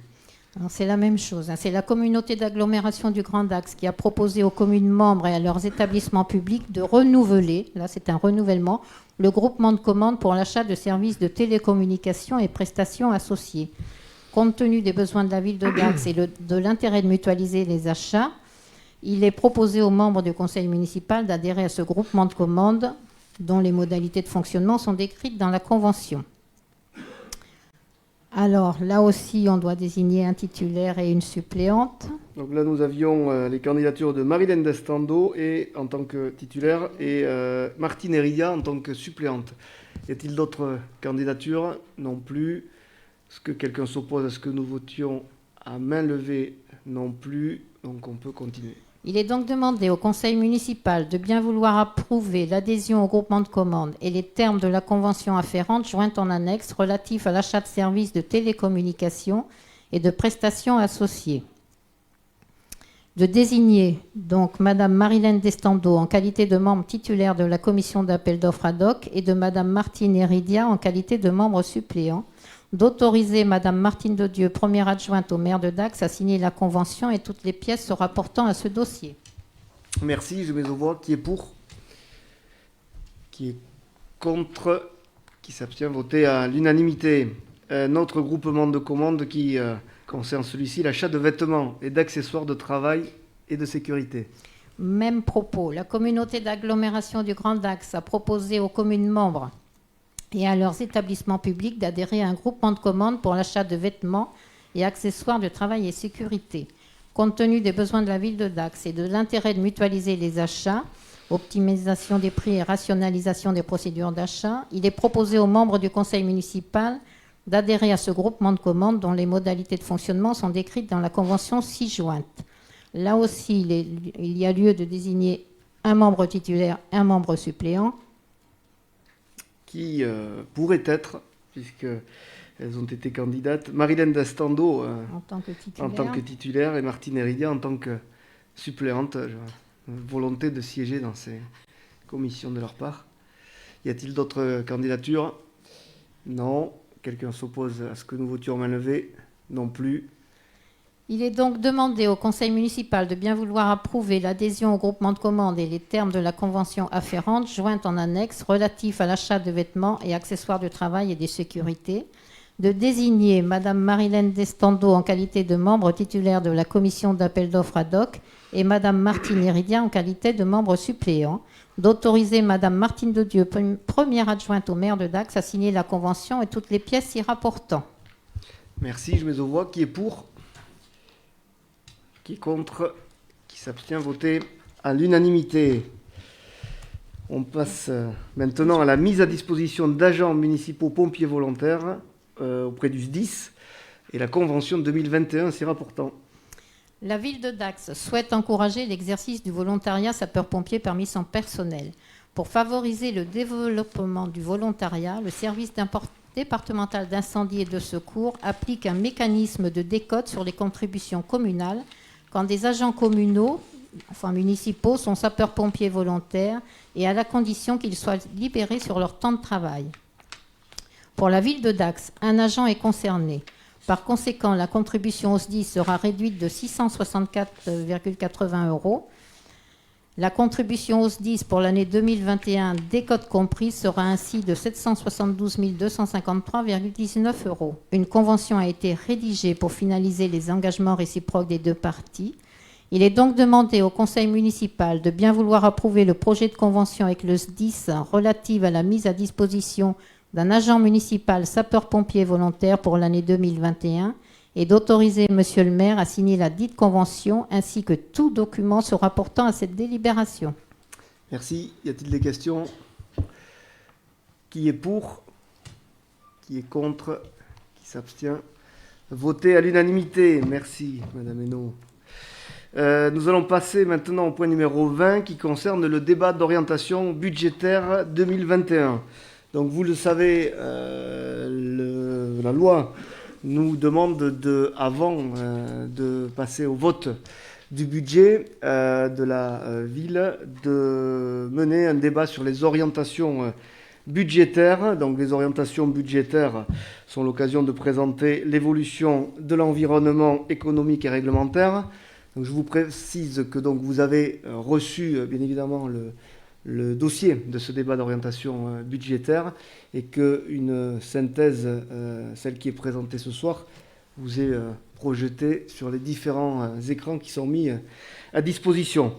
Donc ce débat d'orientation budgétaire, il est l'occasion de présenter l'évolution de l'environnement économique et réglementaire, comme je disais, le contexte financier issu du dernier exercice budgétaire, c'est-à-dire la situation financière de notre ville au 31/12/2020, et puis les principales orientations du futur budget dont nous parlerons lors du prochain conseil municipal. Alors, le contexte économique, il est bien évidemment marqué par la crise liée au Covid. Alors, un rebond de croissance économique est attendu pour 2021. On ne sait pas exactement quand, mais on sait déjà qu'il ne permettra pas, bien évidemment, de compenser la chute que nous avons connue en raison de cette crise sanitaire en 2020. Le coefficient de revalorisation des bases de fiscalité a été fixé à 0,2%. Pour rappel, il était de 1,2% en 2020, avec 0,9% d'augmentation qui avait été prévue de manière exceptionnelle pour la taxe d'habitation. Il est à noter aussi qu'un plan de relance au niveau national et européen a été mis en place pour soutenir l'économie.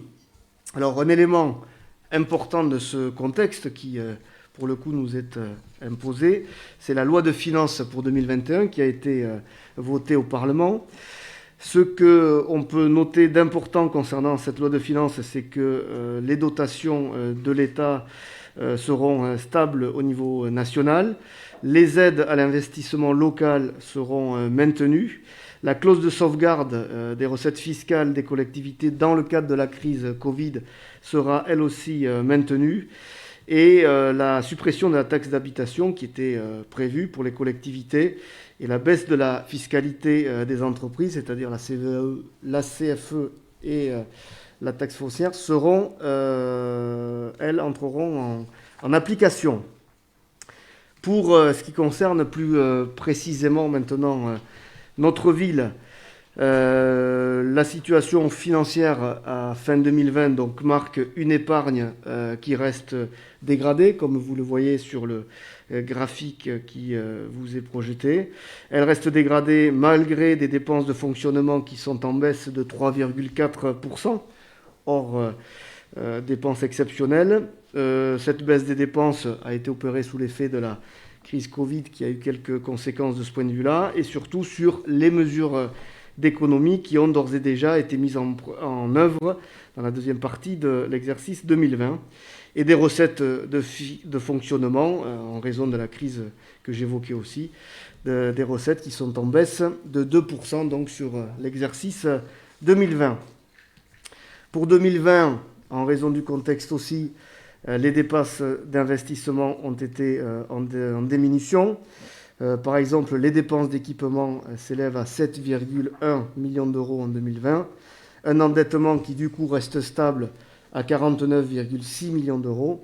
Et un ratio des endettements qui, lui, par contre, se dégrade et qui passe à 22 années, en raison d'ailleurs de la baisse de l'épargne que je décrivais tout à l'heure. Alors du coup, quelles sont les orientations budgétaires pour 2021 ? Dans quel environnement devons-nous nous projeter ? Quelles sont nos perspectives ? Ces perspectives, elles sont dégradées. On le sait depuis notamment l'audit indépendant que nous avons fait réaliser et la partie prospective que le cabinet nous a proposé. Vous voyez sur le graphique qui est projeté que si on ne fait rien, nous aurons une évolution de l'épargne brute vraiment plus qu'inquiétante, amenant d'ailleurs la ville à abandonner toute marge de manœuvre et toute possibilité de fonctionner si on restait sur cette tendance-là. Il faut donc prendre les décisions qui s'imposent. Ces décisions sur le premier budget donc, que nous aurons à proposer sur un exercice complet devront surtout être marquées par la maîtrise indispensable de la section de fonctionnement. Donc globalement, les dépenses réelles de fonctionnement devraient baisser de 1,3% par rapport au budget primitif qui avait été prévu en 2020. Les charges courantes, elles, sont prévues en baisse de 5,2%, avec des charges de personnel qui seront en baisse en prévision de 0,5%. Nous tenons toutefois dans les grandes orientations à ce que la subvention au CCAS augmente de 50 000 euros, passant en cela à 1 950 000 euros, pour accompagner les politiques menées en matière d'accompagnement social de la population, d'accueil de la petite enfance et d'hébergement des personnes âgées, puisque ce sont les missions principales du CCAS. Et ce qui est très important, en tenant nos engagements, et notamment celui qui consiste à ne pas augmenter les taux de fiscalité. Toutefois, tout en maintenant et en n'augmentant pas les taux de fiscalité, les recettes réelles de fonctionnement sont entendues en légère hausse, en raison de la dynamique des bases, par rapport au BP 2020 à plus 0,6%. L'épargne, elle, restera encore insuffisante, comme on peut le voir sur le graphique, puisque hors résultats reportés, et c'est hélas une caractéristique importante de notre collectivité, c'est-à-dire si on n'intègre pas les résultats reportés de l'exercice précédent, cette épargne ne suffit pas à couvrir le remboursement en capital des emprunts, puisqu'on a 2,1 millions d'épargne contre 3,3 millions de capital des emprunts. Il faut donc évoluer dans ce contexte particulier de notre collectivité. Dans ce contexte, nous tenons toutefois à ce que le niveau d'investissement reste élevé. Les investissements, c'est ce qui est structurant pour une ville d'une part, et ce qui permet aussi à beaucoup d'entreprises du tissu local de travailler et d'avoir des marchés. Il y aura donc 9,3 millions d'euros investis, dont notamment, bien évidemment là, nous avons les grandes lignes qui seront détaillées lors du vote du budget, mais on peut déjà citer les halles de Dax, avec 5,6 millions hors taxes, dont 1,6 million au budget principal, 2 millions TTC.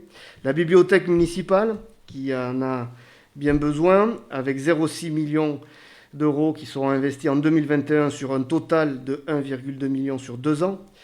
Les travaux sur la barre commerciale de Cuyès, qui vont enfin être réalisés avec 0,6 millions d'euros sur un total de 1,8 million qui seront investis sur 2 ans. La crypte archéologique ou basilique gallo-romaine dont nous avons parlé tout à l'heure, avec 400 000 euros sur un total de 1 million sur 3 ans, comme décrit dans une des délibérations précédentes. Les travaux dans les écoles, très importants aussi, pour assurer la réussite scolaire des enfants, 0,4 million d'euros. Et des travaux sur les équipements sportifs à hauteur de 1,4 million d'euros. Voilà pour les grandes lignes des niveaux d'investissement souhaités pour ce budget 2021. Pour canaliser aussi le problème d'endettement et du nombre d'années de remboursement nécessaires, nous allons recourir de manière très modérée à l'emprunt, puisqu'il est estimé à 7 millions d'euros sur l'exercice, dont 3 millions de report de l'exercice précédent. Pour les budgets annexes, vous les connaissez, il y en a 3.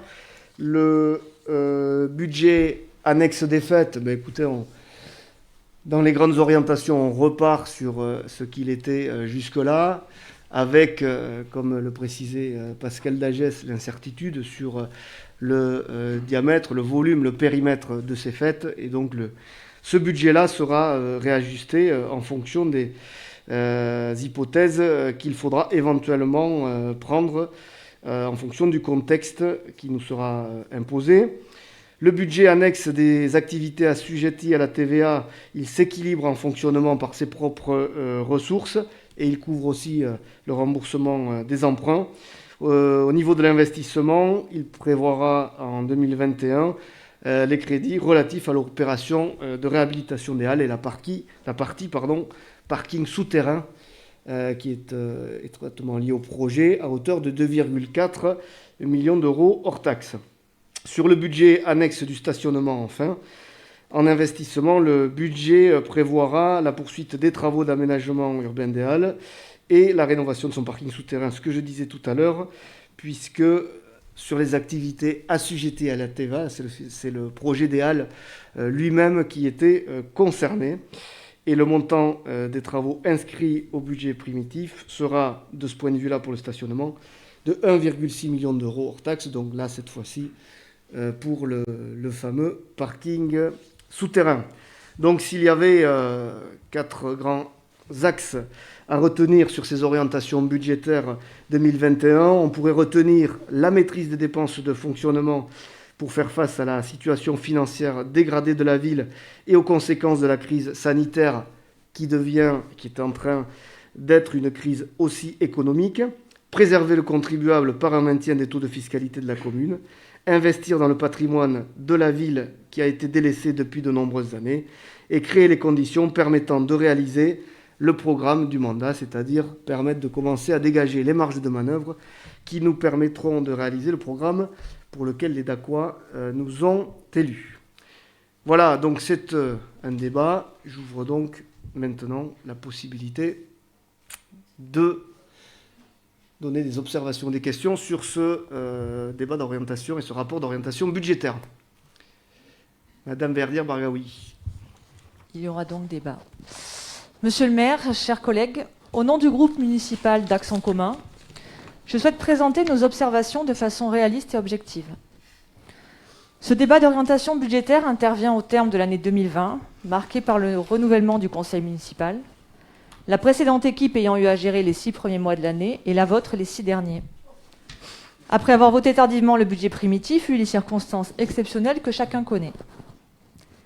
La préparation du budget primitif 2021 s'effectue pour notre collectivité, comme pour toutes les autres en France, dans un contexte bien particulier et pour tout dire inédit. Ainsi que cela a été rappelé dans le rapport qui vient de nous être résumé, la crise sanitaire a lourdement impacté l'activité économique de notre ville durant l'année 2020 et, à ce jour, on peut craindre qu'elle ait encore en 2021 des répercussions importantes. La baisse de fréquentation de 70% de nos établissements thermaux a des effets induits sur bon nombre d'activités. Commerce, location de meublés, cafés, restaurants, déjà lourdement pénalisés par les règles sévères et sans doute excessives imposées par l'État. Pour notre collectivité, c'est une perte conséquente de recettes liées à la forte diminution de la taxe sur le produit des jeux du casino, à la baisse des droits liés à l'occupation du domaine public tels que les terrasses de café, restaurants, les marchés et le stationnement, à la diminution conséquente des redevances de services, cantines, conservatoires, salles de spectacle, qui n'ont pu fonctionner mais dont les charges fixes sont restées identiques. Au total, vous nous indiquez que cette perte de recettes s'élève à 654 000 euros. Elle est heureusement compensée par des économies sur les dépenses de fonctionnement de l'ordre de 1 million d'euros, liées pour l'essentiel à la suppression des fêtes et d'un certain nombre de manifestations, à la baisse parfois drastique de 25 à 50% des subventions aux associations, de sorte qu'au final, les résultats de l'exercice 2020 s'en trouvent améliorés. À ces éléments conjoncturels consécutifs à la crise sanitaire s'ajoute une situation financière de notre collectivité qualifiée de tendue. Elle s'explique essentiellement par une baisse importante des recettes réelles de fonctionnement en 2020, liées à la crise sanitaire, par la baisse des dotations de l'État et par des dépenses d'équipement conséquentes au cours des 3 derniers exercices. Précisons que ces dépenses d'équipement étaient indispensables et groupes majoritaires comme opposition les ont en leur temps approuvées.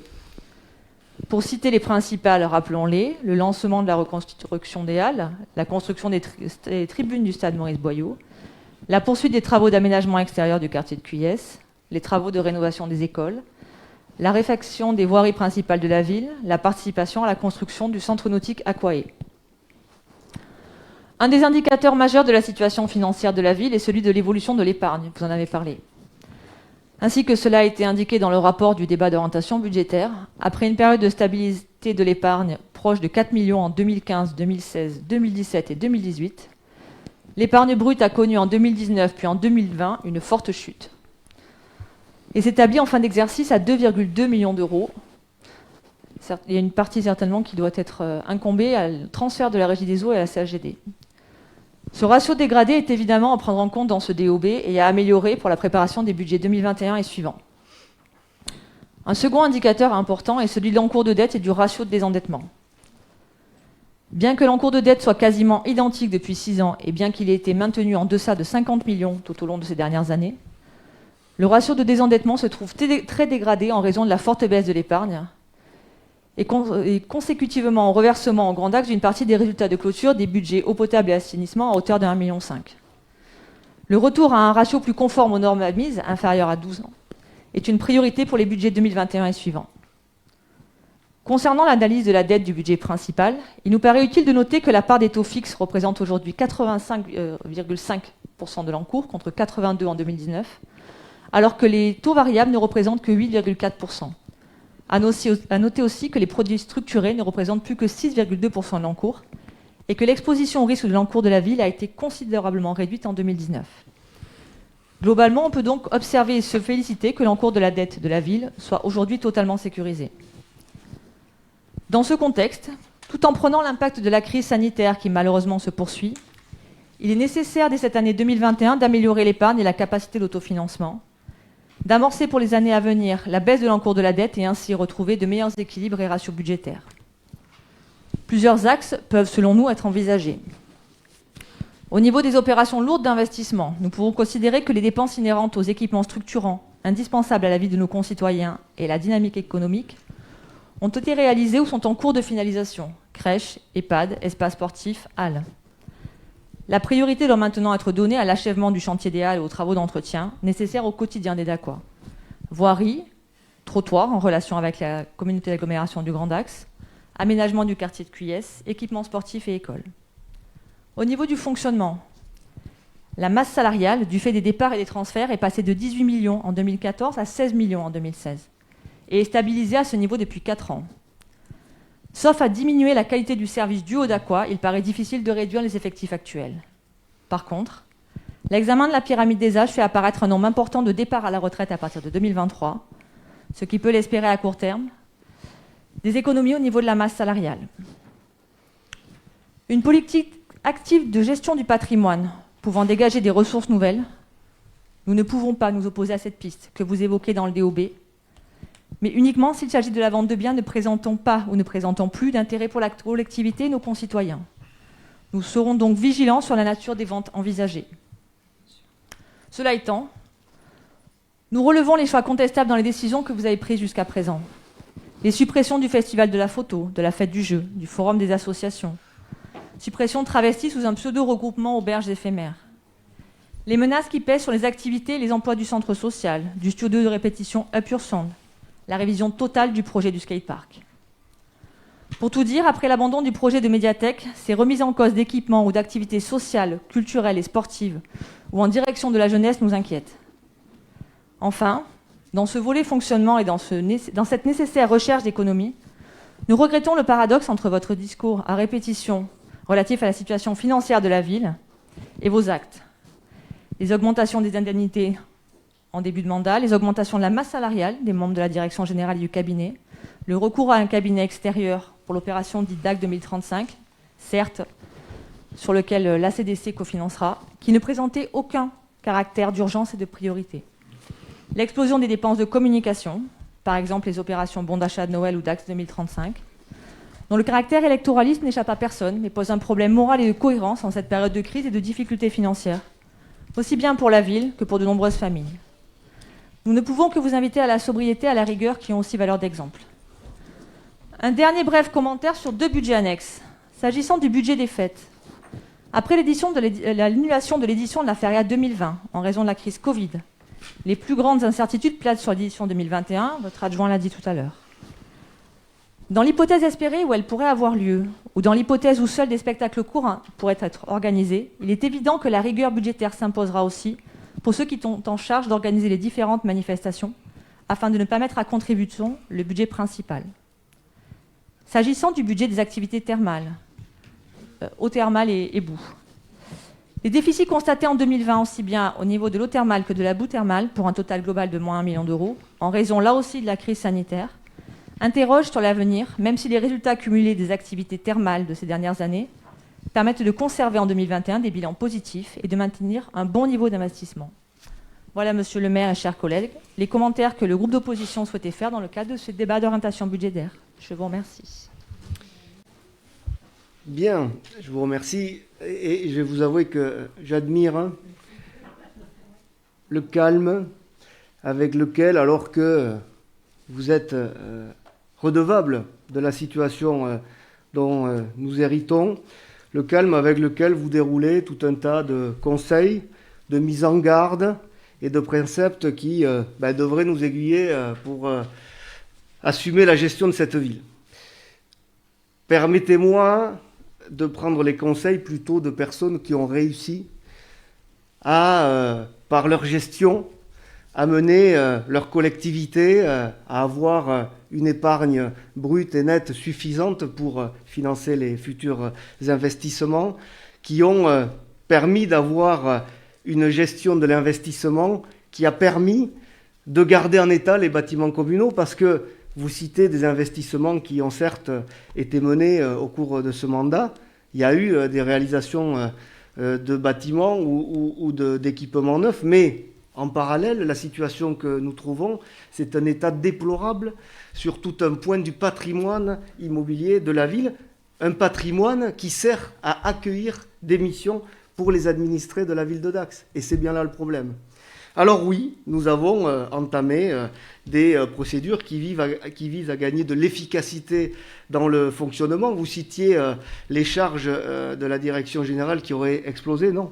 La réorganisation que nous sommes en train d'opérer, ce sera une économie de plus de 60 000 € chaque année sur ce poste-là, par exemple.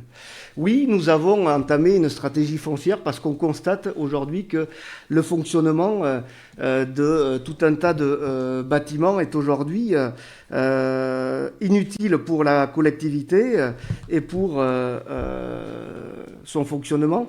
Et donc oui, nous allons regarder, nous, honnêtement, sans faire plaisir, sans dire oui, sans aller vers la facilité, nous allons regarder les missions de la ville et nous allons voir ce qu'elle peut assumer ou pas. Parce que le résultat de votre mission, de votre gestion, il est très simple.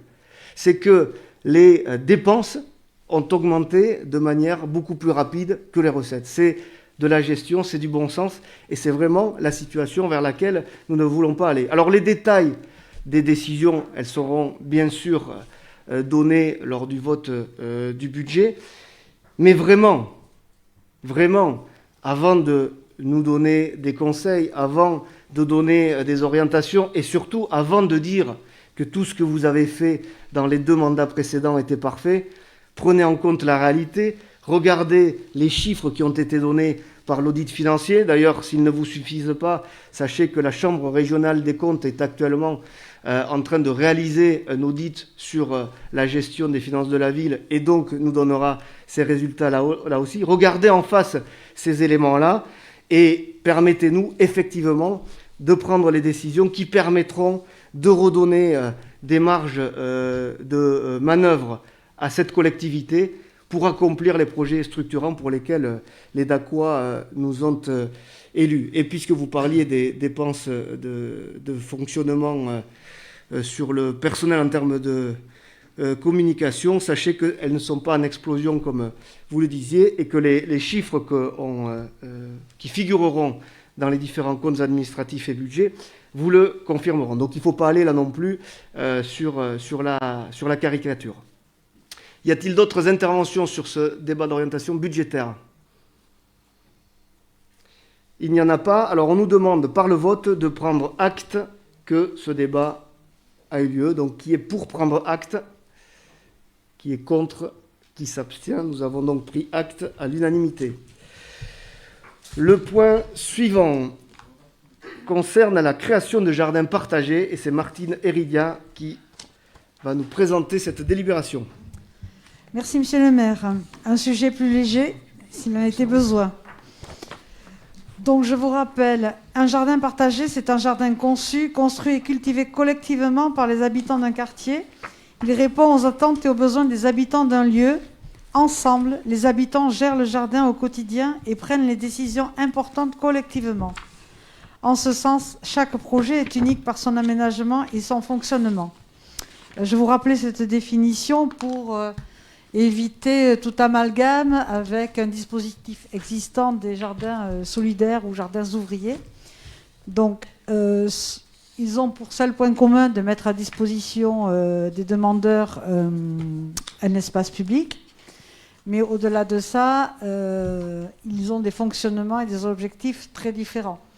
Le jardin solidaire est attribué de façon unipersonnelle à un particulier, sous condition de ressources, à titre onéreux et pour, disons, dans l'objectif essentiellement de se nourrir.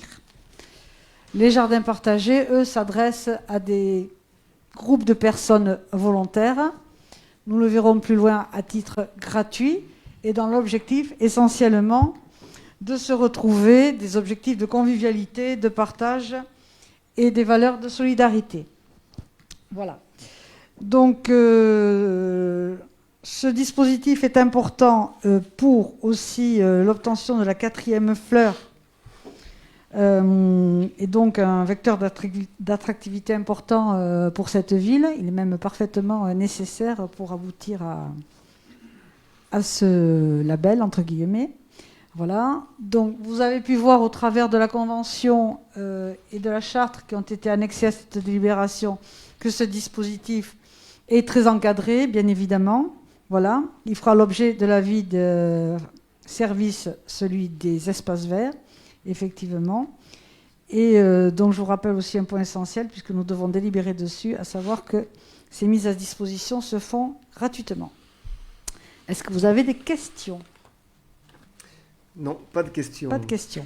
Il sera donc demandé au conseil municipal de bien vouloir approuver la création des jardins partagés tels que définis ci-dessus, d'approuver les principes de la charte du jardin en partage, voire annexe 1, repris dans la convention d'occupation du domaine public, d'approuver la convention d'occupation du domaine public pour la mise en place d'un jardin partagé, annexe numéro 2, d'autoriser la gratuité de l'occupation du domaine public dans le cadre de ce dispositif, et d'autoriser Monsieur le maire à signer tout document relatif à ce dossier.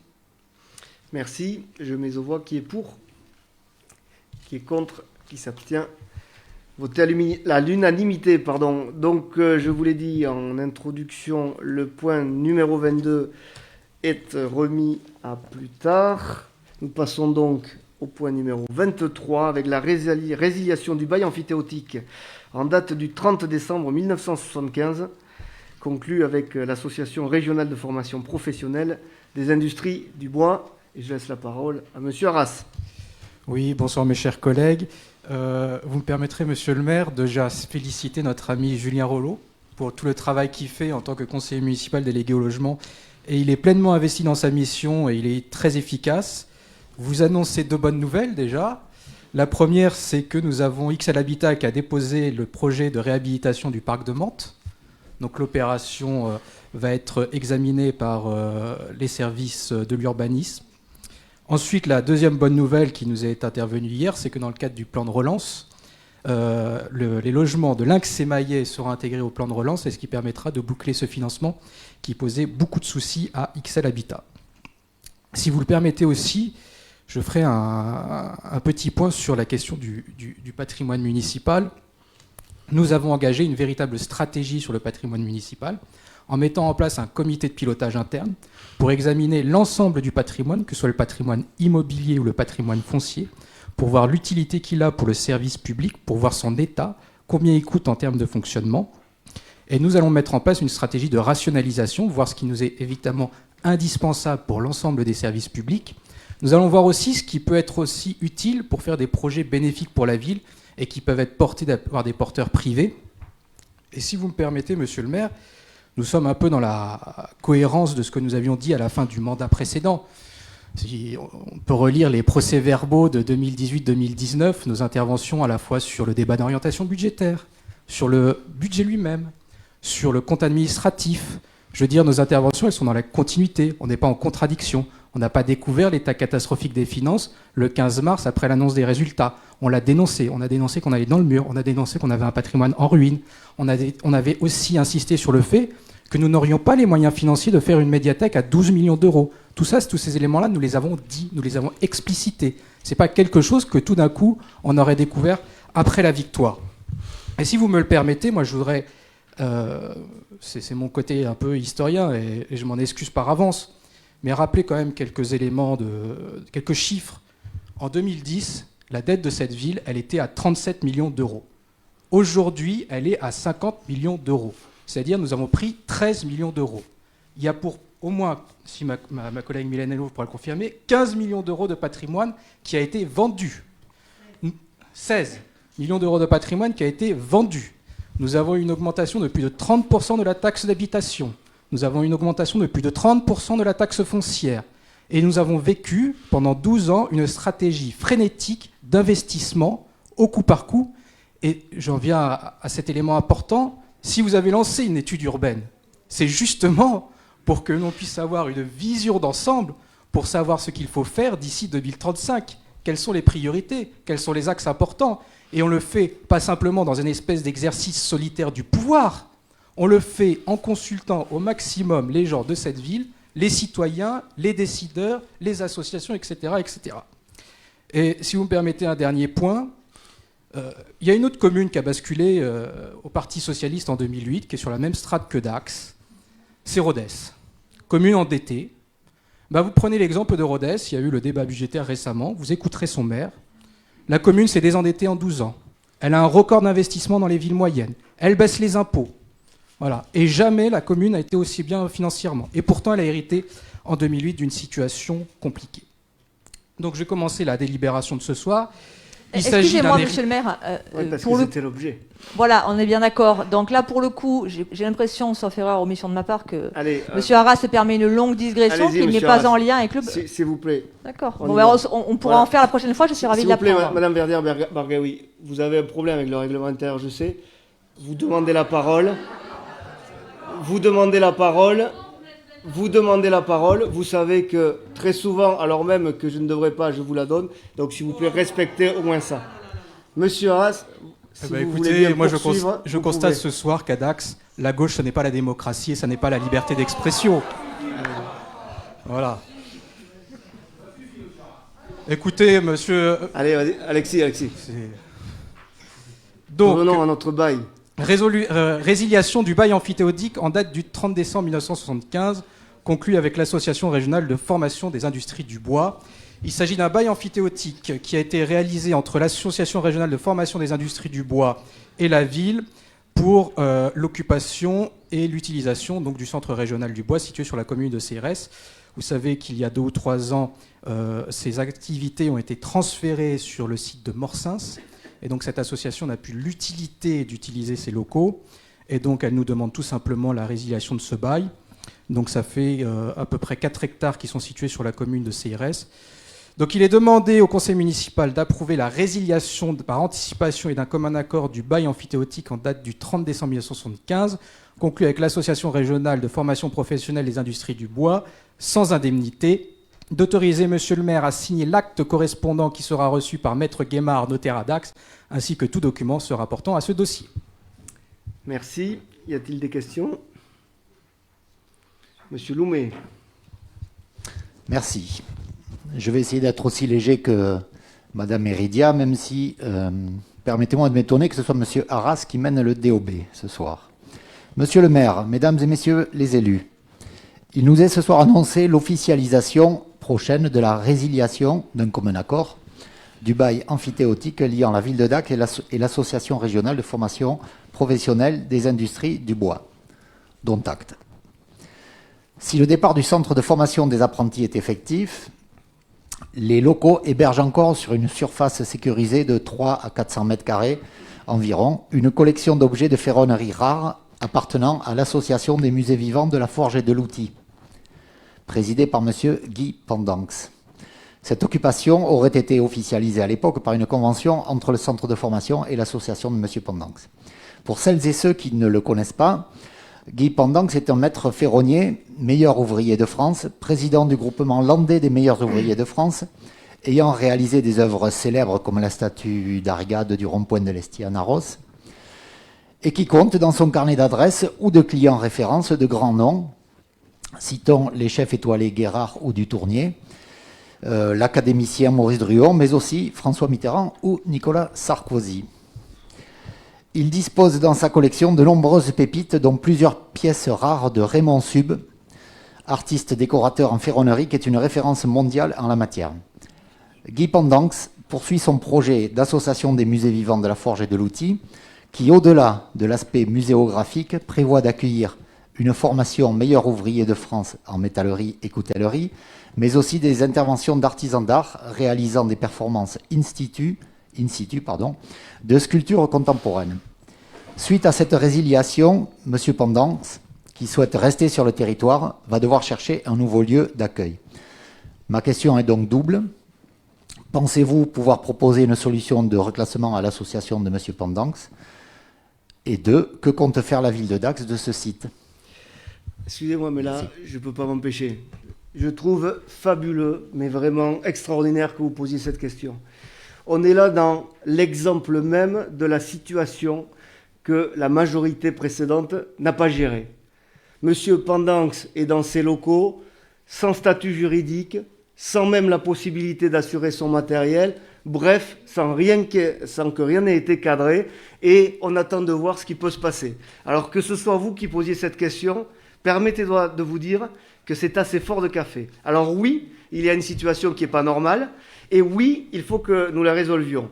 C'est pour ça que j'ai pris attache personnellement avec la Chambre des métiers et de l'artisanat qui va nous accompagner pour pouvoir reloger M. Pendanx afin qu'il puisse continuer son activité en toute sécurité, que ses œuvres soient sécurisées, que son activité soit faite en toute sécurité et que l'on sorte du flou juridique que vous avez laissé s'installer avec son occupation sans aucun cadre dans ces locaux du CFA. Alors oui, effectivement, nous allons régler aussi cette situation. Mais permettez-moi de vous dire, Monsieur Loumet, que vous posiez cette question en nous demandant ce que vous avez prévu de faire, comme si c'était nous qui en étions à l'origine. Je trouve ça assez particulier. Monsieur le maire, vous voyez de la polémique Il n'y a pas de polémique dans ma question, monsieur le maire. Écoutez, que vous posiez cette question alors même que vous ne l'avez pas réglée pendant 6 ans, je trouve ça fabuleux. D'accord. J'interviens tout simplement, alors je vais le préciser puisque vous me demandez de le préciser, j'interviens à la demande de M. Pendanx qui m'a appelé hier soir. Eh bien, écoutez... Voilà, parce qu'il a demandé un rendez-vous que vous n'avez pas satisfait apparemment. Alors pas du tout, parce que moi je cherche les solutions aux problèmes avant de les régler, avant de dire aux personnes, comme vous avez pu le faire par le passé, qu'on trouvera des solutions. Je suis en train d'en trouver une et que M. Pendanx appelle celui qui a inoculé la maladie pour essayer de la guérir. Je pense que ce n'est pas la meilleure solution. Je pense que je ne suis pour rien dans cette maladie. Monsieur Loumet, sachez que la situation dans laquelle il est, c'est effectivement une non-décision qui a été prise sous le mandat précédent. Et la seconde question, monsieur le maire? Qui était? C'est peut-être la plus importante. Que compte faire la ville de ce site? Alors ça, oui, mais écoutez, là, vous allez le savoir dans les prochains mois. Et d'ailleurs, il fallait résoudre ce problème. Il fallait solder et résilier ce bail amphithéotique pour pouvoir y faire quelque chose, justement, ce qui n'avait pas jusque-là été fait non plus. Mais ça, vous me direz que ça n'est pas non plus de votre faute. Madame Madounari. Oui, excusez-moi, j'ai une question toute bête peut-être, mais est-ce que votre réponse sous-entend que nous n'avons pas le droit de poser de questions? Non, mais je vous dis juste... Parce que systématiquement, vous vous sentez obligé de nous agresser. La question n'était pas polémique. Avons-nous encore le droit de poser des questions? J'espère que vous en remettrez, mais... Oui, mais on va s'en remettre. Avons-nous encore le droit de poser des questions? C'est comme sur les orientations budgétaires. Alors que vous allez laisser une situation catastrophique, vous nous donnez des conseils. Excusez-moi, et là c'est pareil, vous avez laissé une situation de non-droit s'installer et vous nous demandez maintenant, on a installé cette situation qui n'est pas normale, que comptez-vous faire? Permettez-moi de vous dire... Voilà, un peu de sérénité et un peu d'humilité, parce qu'effectivement, ces problèmes-là, les finances surtout, mais celui-là aussi, il faut que nous le réglions. Oui. D'autres questions? Il n'y en a pas. On a donné les... Donc je vais mettre aux voix. Qui est pour? Qui est contre? Abstention sur la résiliation du bail amphithéotique de l'opposition, donc voté avec 7 abstentions. Je vous informe qu'il n'y aura pas de document à signer à la fin de cette séance, puisqu'il n'y avait pas de décision liée aux décisions budgétaires. Je clôt donc cette séance du conseil municipal et je vous souhaite une bonne soirée.